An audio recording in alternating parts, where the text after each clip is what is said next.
Today's rant is on the Aaliyah versus Beyonce comparisons. This has been a conversation since Aaliyah has passed away. Some Aaliyah fans believe that Beyonce is where Aaliyah should be. Some say Beyonce would not be as big as she is today if Aaliyah was still alive. Some say Aaliyah would have gone downhill if she was still alive and Beyonce would still be popular. There are other comparisons like who is more attractive, who is a better dancer, who has better music, who's a better singer. I think Aaliyah and Beyonce would be equally popular if they were both living today. Aaliyah is still popular to this day. She is still talked about and praised. Some may say Beyonce is still popular than Aaliyah due to her having a longer career due to Aaliyah's unfortunate death, along with having more music and more movie roles over Aaliyah.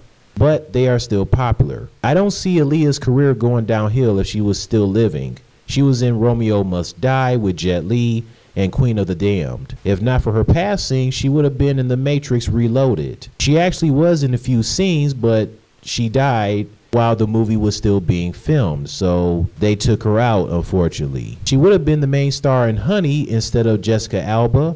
She would have been in the movie Sparkle with Whitney Houston instead of Jordan Sparks. I don't think Aaliyah's career would have gone downhill if she was still living. When Aaliyah was alive, Beyonce was popular when she was the lead singer of Destiny's Child. People knew who Beyonce was. Beyonce obviously gained even more popularity when she went solo. Both are and were attractive women. Aaliyah and Beyonce are pretty, beautiful, gorgeous, hot, sexy, and all that. Some will say Aaliyah had a more attractive face than Beyonce, but I mean, they both had nice faces, regardless. It'll probably be one of those people that'll say, hey, imagine Aaliyah's face on Beyonce's body. That's like somebody saying, hey, let's put Katy Perry's face on Lady Gaga's body, because Katy Perry has a real nice looking face. Like Lady Gaga has a really nice body, even though most people say her face isn't all that attractive. Most people will say Beyonce had a better body due to her being curvy and having a big booty. Aaliyah may not have been curvy nor had a big booty, but she still had a nice body. She was skinny, but not anorexic. She had such a nice, sexy, slim-toned body. She made skinny women feel sexy. I also heard that Aaliyah was teased for being skinny when she was 10.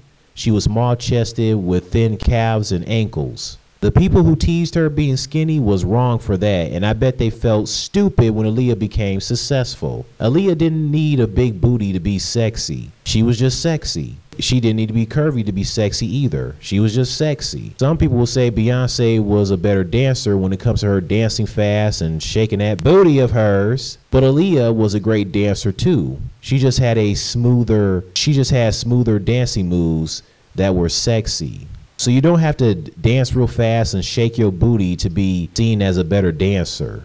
When it comes to their music, I prefer Aaliyah because that is just my taste. Beyonce in her prime with Destiny's Child and when she went solo, she obviously has some nice music, no doubt about it. But I have to say Beyonce is now past her prime. I mean, I think the last time Beyonce had some good music was around the time when she had If I Were a Boy and like We Run the World, Who Runs the World. Like I said, I don't care for that I've Been Drinking song with Jay-Z. Both are and were good singers. The majority of people will say Beyonce is a better singer because she has a louder, stronger range when singing, while Aaliyah had a smoother, softer soprano singing voice that suited her the best. Both were and are good singers, so both also had sexy voices when singing and speaking. Aaliyah had that very smooth, soft, quiet voice that was just sexy. It was like smooth like butter. You could listen to Aaliyah talk for days, for hours. I know I would. I wouldn't mind that. Beyonce, she has that deep voice that's sexy. Some women have voices where they're deep, you know, not as deep as a man's voice, but, you know, deep, but they still sound like a woman. I mean, Beyonce obviously admires Aaliyah. I mean, look at these two at the 2000 MTV Movie Awards. What's up, what's up? This is Beyonce on the red carpet with one of the hottest female artists out here. Miss Aaliyah, how you doing, baby? girl? It's so good to see you again. You too. She's just looking fabulous. Thank What are you you. wearing tonight? I'm wearing Gucci shoes, Gucci. Got a little Indian jewelry working. Oh, that is hot. Thank All right. you. Now, you've been working it with these movies. Uh, Were you nervous? Very nervous, but I'm real happy. It's something I've wanted for a long time, so Yes. to finally make that transition, it's great. You're doing another movie this summer, right? Hopefully if things work out, everything will be rolling. That's So, yeah. great. What are you looking forward to seeing Tonight? tonight? Yes. I want to see D'Angelo perform. Girl, I'm with you because you know he's fine. He's fun. He's hot. All right, back to you, Cisco. It's iconic seeing Aaliyah and Beyonce together. Here's another iconic photo of Aaliyah, Beyonce, Kelly, and Michelle all together. Destiny's Child paid tribute to Aaliyah at the Soul Train Lady of Soul Awards. Aaliyah was the very first artist to embrace Destiny's Child. She's so beautiful, and I know every night we go to bed praying for her family and thinking about her, and the first thing we think about is her when we wake up in the morning, and it's very... So all I have to say is that why can't people like both? Why do they always have to uplift one artist and put down the other? It's ridiculous. Now, there's probably going to be some people who will say, if you happen to choose Aaliyah, oh, you're just choosing Aaliyah because she died.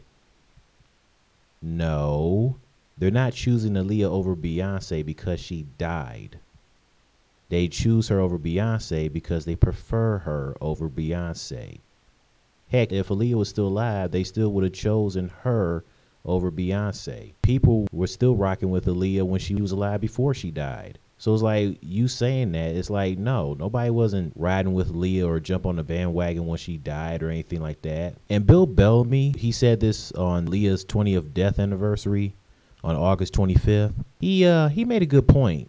He said that if it wasn't for Aaliyah, the industry wouldn't have had artists like Ashanti, Ciara, Kehlani, and her. You wouldn't have those four women if it wasn't for Aaliyah. And I remember Ciara being compared to Aaliyah when she came out in the mid-2000s.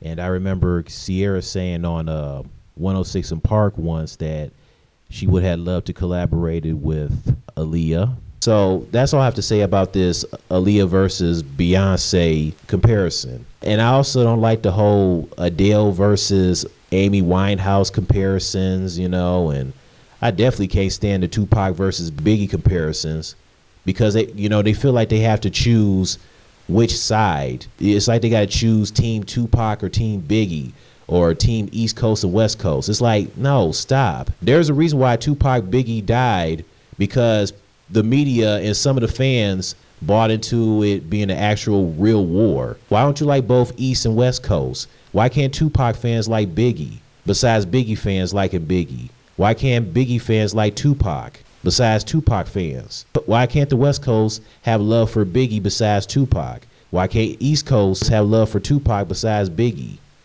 It's ridiculous. The East Coast West Coast feud was in the 90s. Leave it at that. Don't still have it revived in the 2020s, for crying out loud. It should have never happened. Anyways, what you guys think about the whole Aaliyah versus Beyonce comparisons? All right, that's it. See you later.